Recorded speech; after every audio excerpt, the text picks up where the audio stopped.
Hola Altubers, hoy vamos de nuevo a meternos dentro del mundo del cómic para ver qué novedades nos ha proporcionado el mundo de los superhéroes en las últimas semanas, los últimos meses podríamos decir. No es que haya muchas novedades ni sean espectaculares, pero bueno, por hacer un seguimiento de este mundillo vamos a acercarnos a 4 series, 2 de DC, 2 de Marvel, es decir, vamos a hacer un auténtico crossover DC-Marvel.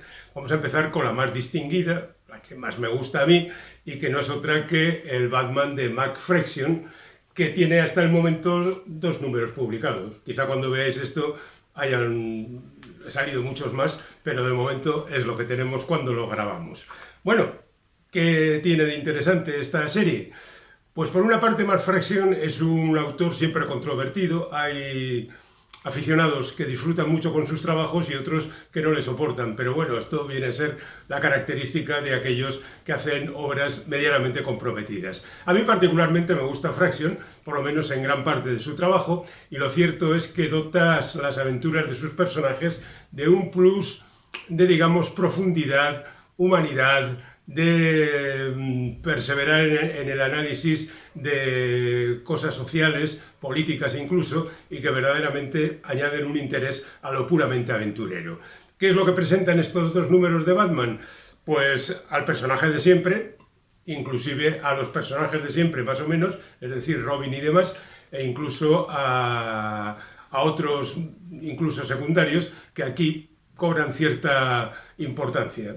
No sé si decir que Killer Rock es un personaje secundario, pero bueno, aceptémoslo en ese sentido. Y de momento, los 2 episodios que se presentan hasta el momento, digamos que tienen una historia general y luego cada uno de los episodios pueden ser leídos independientemente. Es verdad que el desarrollo del segundo ya se anuncia en el primero, pero bueno, estos son detalles que no tienen importancia.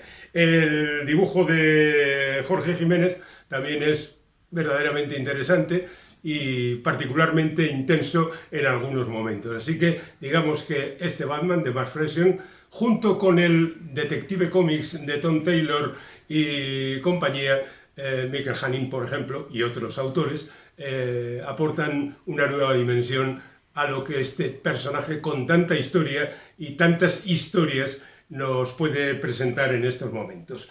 La otra serie de DC sería una miniserie que no es otra que el KO, que viene de Knockout, pero que también viene de King Omega, que es la disculpa de estas aventuras. De alguna manera, este sería una especie de prólogo, que es un one-shot de la Liga de la Justicia, que se ha incluido aquí en la colección general con el número 12. Bueno, sirve como prólogo, pero también las otras aventuras de la Liga de la Justicia sirven como prólogo porque es una historia que Mark Waid va extendiendo a lo largo de toda la colección con detalles por un lado y por el otro.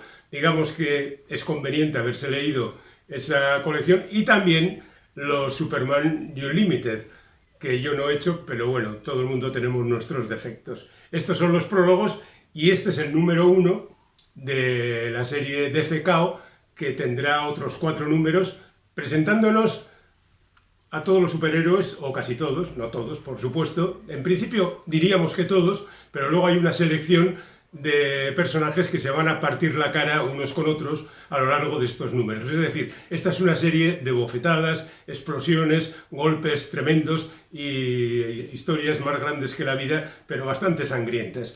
En principio no es muy interesante. A mí particularmente no me interesa demasiado la pelea continuada, pero sé que hay muchos aficionados que disfrutan más con las peleas que con la introspección, por decirlo de alguna manera. Así que enhorabuena para ellos, mal para mí. Al frente de la historia está Scott Snyder, que no es precisamente mi guionista favorito. De hecho, os habréis dado cuenta de que no he mencionado el Absolute Batman entre los momentos buenos de este personaje, porque tampoco me acaba de convencer.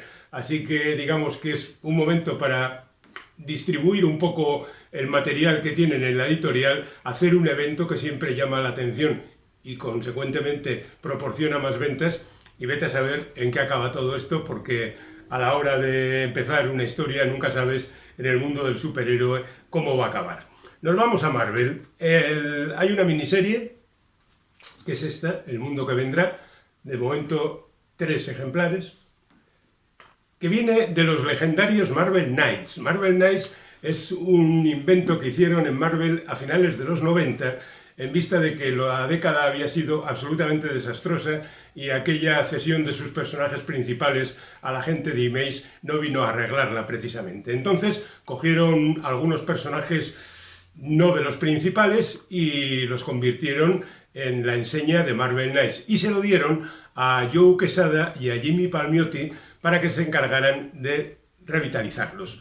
El más beneficiado seguramente fue Daredevil, con guiones de Kevin Smith, el cineasta, Bob el Silencioso también en las pantallas, y con dibujos del propio Joe Quesada, que fue la serie, yo creo, más aplaudida en su momento. También lo fue bastante Los Inhumanos, y de alguna manera en tercer puesto estaría la miniserie dedicada a Pantera Negra, obra principalmente de Christopher Priest.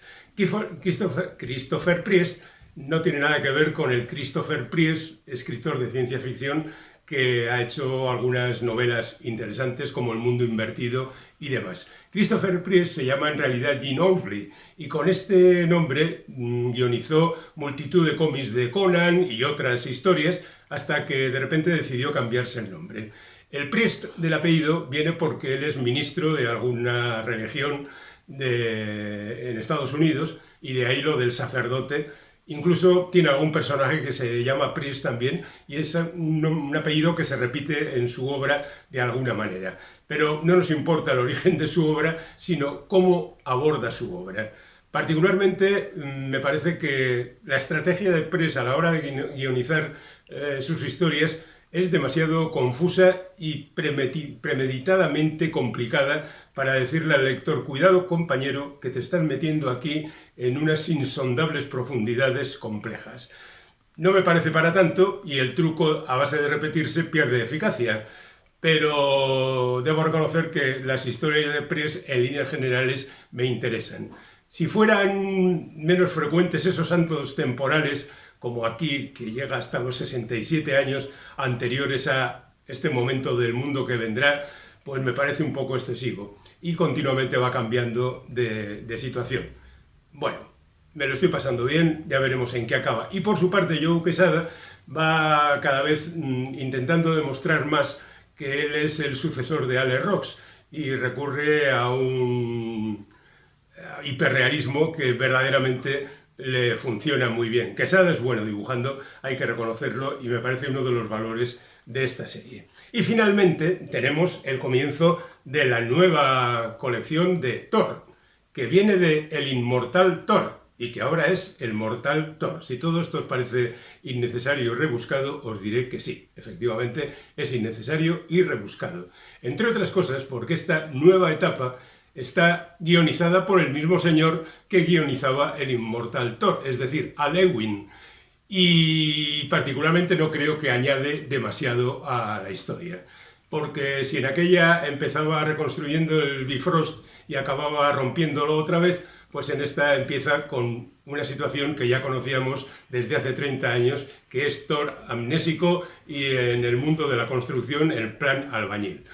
Aquí se contienen 3 números de esta colección. En el primero, Thor dice: oh, ¿dónde estaré? Tengo que buscar un trabajo. Y se pega con unos moteros. En el segundo, tiene que demostrar que él es solidario y no acepta el trabajo porque están de huelga en la empresa en la que trabaja, y se pega con el resto de los moteros. Y en el tercer, además de conocer a una vecina que suponemos va a dar mucho juego en el resto. Y en el tercero aparece Odín. Antes, previamente, había aparecido Loki, es decir, que estamos básicamente en las mismas coordenadas. Número 1, bueno, pues venga, un número 1. Lo mismo que ocurre en otras colecciones, como por ejemplo Hulk, que va a comenzar una nueva etapa, pero con el mismo guionista. Es decir, si os gustó la anterior etapa, está bien; si no os gustó, podéis pasar de esta tranquilamente.